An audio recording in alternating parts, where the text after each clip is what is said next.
What is up, YouTube? It's CS back here with another installment, and here is my prediction for episode 28 of Deadliest Warrior between Theodore Roosevelt and Lawrence of Arabia. Alrighty, YouTube. Now, first off, I gotta say this is the matchup I'm looking forward to the most in terms of any gun-based matchup ever on Deadliest Warrior. Yeah, just really sick weapons to look at in this episode. Of course, we have bolt-action rifles, and we have crew-served rapid-fire machine guns with the Vickers versus the Gatling. Really looking forward to that test. Of course, you can see half of it on the first 15 minutes of the episode on Spike.com, so check that out if you haven't yet. But because, this test also involves, really interesting people manning those weapons, I really want to see this more so because of that. I really like the guys that they have on this episode. Lawrence of Arabia, I'm not sure if you guys have seen the movie, one of the best movies I've ever seen. Definitely top 5.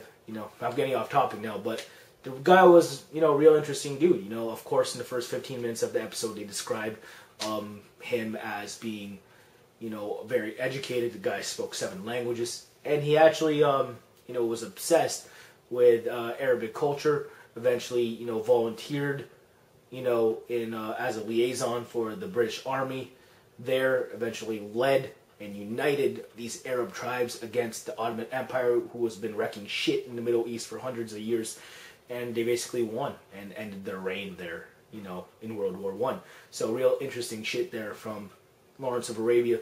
Of course, on the other side, we got Theodore Roosevelt. Real interesting dude, in my opinion, the epitome of, the American everyman. The guy did everything, just the one of the best embodiments of, an American when it comes to looking at, war in, America and politics. This guy was a pioneer in republicanism in the United States. Also was a cowboy. Makes sense if he was a Republican. A hunter. Also makes sense. The teddy bear was named after him. He's on Mount Rushmore. 26th president of the United States. Of course, when he did win that presidency, he was the youngest president ever. The guy was just a real interesting dude, and if this battle was based on who's more interesting, they'd be tied. I really like these guys for the right reasons, so yeah, I am looking forward to this shit. Tell me what you think of this matchup in the comments section below. But enough with the pleasantries, let's get to some tests. Of course, this is going to be the first Deadliest Warrior episode, probably only for a while, to have crew-served rapid-fire machine guns, tested against each other. Of course, we have the Gatling from Theodore Roosevelt against the Vickers machine gun of Lawrence of Arabia. Now, we saw the Gatling in the first 15 minutes of the episode, and, for the most part, I thought it was impressive. I know it's not exactly the Vickers in terms of accuracy, but, its RPM kind of spit a lot of shit too fast, and only took out, 13 out of the 18 targets, I believe. Still really good. Definitely took out the 3 moving targets in that test. Of course, it was on a hill with the Gatling on top of it. What that reminded me of is when I saw the Gatling used in the movie The Last Samurai. Basically, this gun took out the samurai. You know what I'm saying? So, definitely a gun not to be fucked with, because the samurai aren't to be fucked with either. And, yeah, it's just, to me, that brought back memories from when I first saw that movie. But, I like the weapon. It's good. I like the lever action. If you're turning that shit really fast, you can potentially get up to the max 900 rounds per minute. Of course, there's only 250 rounds used in this test. And, I like the speed of that thing. For the most part, Quay and the other guy was pumping that shit really fast. And, for the most part, not the most accurate mounted machine gun, but, for what it is, I think it did okay. 13 out of 18 targets in just over a minute. I think it was a minute 11 he finished with. So, decent gun. But I still think it's going to get wrecked by the Vickers machine gun. The Vickers was known for its solidity, its durability. Of course, it had to be if, this shit was renowned in, the battles between Lawrence of Arabia and the Turks. Of course, that's a rugged environment in the Middle East, and this gun obviously needs to be rugged enough to go through that shit. Definitely was, it doesn't spit at a fire. It doesn't spit at a higher rate than the Gatling, but I like its ruggedness and I like its accuracy. You know, the way you mount yourself sitting down with it, and you're just, you know, firing. It's, you know, the best embodiment of a turret at the time for sure. It's up there at least, and scary gun. What can I say? It's not as clumsy because you're able to point that thing and fire instead of, you know, having to rotate that thing and aim at the same time. Of course, you have someone helping you with that though. But I just think that Vickers, you know, I like the way you fire it. And I think it's going to be more accurate. Although he might take a little bit more time, the British dude for T.E. Lawrence, I still think it's going to do better in the test. And I think he's going to take out all 18 targets. So my edge has to go to the Vickers machine gun. I'll tell you this though, a lot of people think that I don't do my research. This is actually kind of funny. The guy testing for Theodore Roosevelt, Quay, I believe his name is, you know, can't remember his last name, but I did see him in this this show on like this military show, and it was showcasing the 10 best machine guns of all time. What was on that list? The Vickers machine gun. What wasn't on that list was the Gatling. Funny how he is testing against the Vickers here, and he was using the Vickers in that show. that's to me, that's really ironic. And you know, you notice if you watch the first 15 minutes of the episode, when the British guy said that Vickers is going to be this much better and shit, he didn't say squat because he knows about the capabilities of the Vickers, and he knows that it's a better gun than the Gatling. I believe this is a lock for the Brits here. And T.E. Lawrence, I really believe he gets the edge. But again, I just thought that was really cool. I thought it was really ironic how, you know, the U.S. side didn't say shit. Because, of course, we've seen this guy test that weapon before on this show. I'll link it somewhere on the screen or in the description below. But again, edge goes to the Vickers machine gun. Alright, though, again, I want to emphasize that Vickers is plain nasty.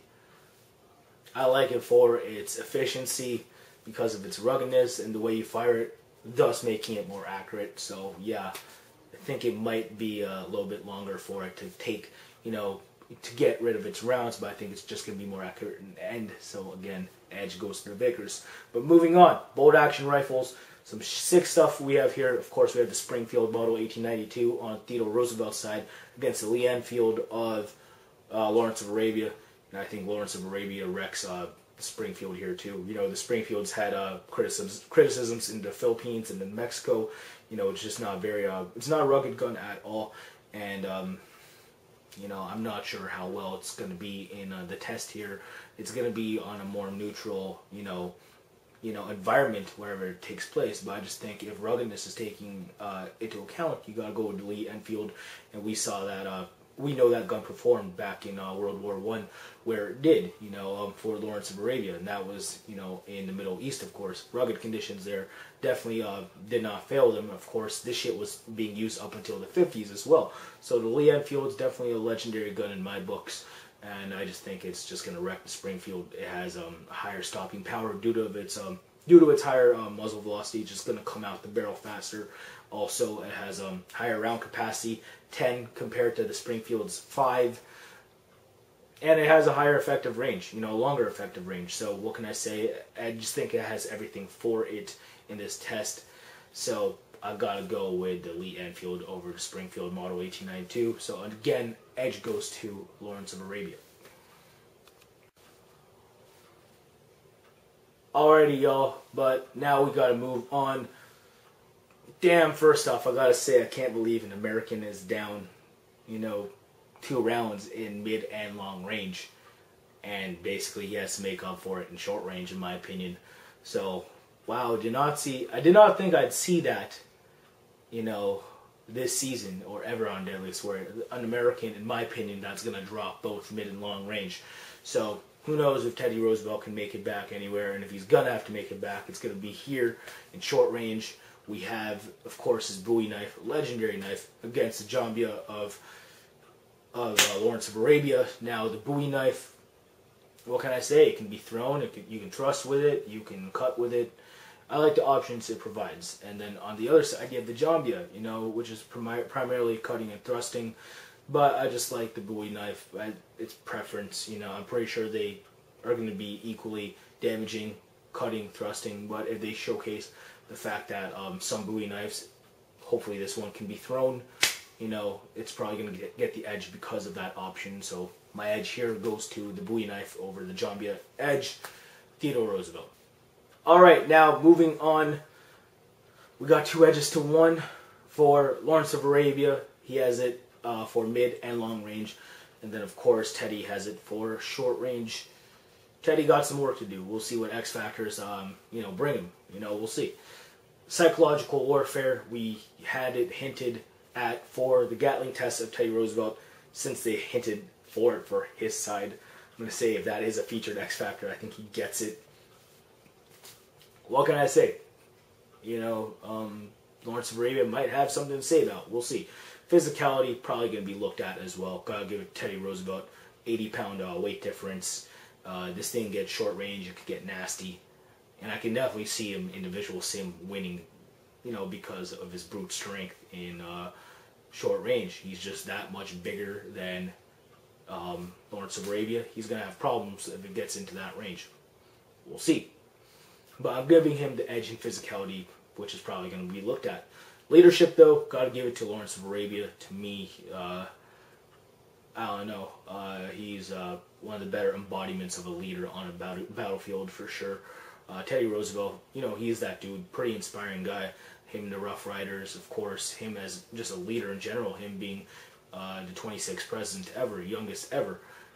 Not doubting him as a leader, but if I'm going to edge it to someone, it's going to be Lawrence of Arabia to unite those tribes against, the Ottoman Turks, who have one of the greatest empires of all time, and just win. I think that's really inspiring. I'm going to give the edge to Lawrence of Arabia in leadership, with that as a featured X factor. But I really don't know what else they're going to look at for X factors. Fatigue, probably, shit like that.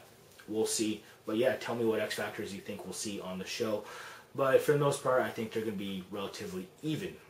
Now, because I think X factors are going to be relatively even, I've got to give it to whoever has, the better weapons. I'm really not sure if there's a certain X factor that's just going to propel someone over someone, even though their weapons are crappier. They might have kicked ass in that X factor more than the other guy, and maybe eventually that will even out in the weapons test to the point where the crappier weapon might triumph over the other. Kind of like the RPD and the RPK. The RPD got more, it was better in the test, but RPK got more kills in the end because Saddam had better trained, soldiers. You know what I'm saying? So I don't think we're going to see that kind of scenario here. I think both guys have equally trained soldiers, and if I'm going to give an edge for training to anyone, maybe Lawrence. Who knows? But I just don't think he's going to lose this. I think he has too much firepower. I really like the Vickers. I really like the Lee Enfield. And for me, I think he has this matchup. So I think he's going to win, not devastating fashion, but, again, I keep saying this, it's pretty cliche, but 55-45 fashion, something like that. I think Teddy Roosevelt is going to lose narrowly in each of the ranged weapons, but I just see Lawrence of Arabia coming out on top, and I don't know how the visual sim is going to look like. We'll see how he wins that. But my pick, Lawrence of Arabia for the win. So that about does it for my prediction of this episode. I really stretched it out here, so again, sorry about that. Sorry for rambling. Again, my links are in the description below if you feel like following me. Thank you for all your comments and subscriptions, as usual. Again, thumbs up for Theodore Roosevelt, thumbs down for T.E. Lawrence, and I guess that about does it for me. I'll see you for a review, guys. Take care, and yeah, have a good one.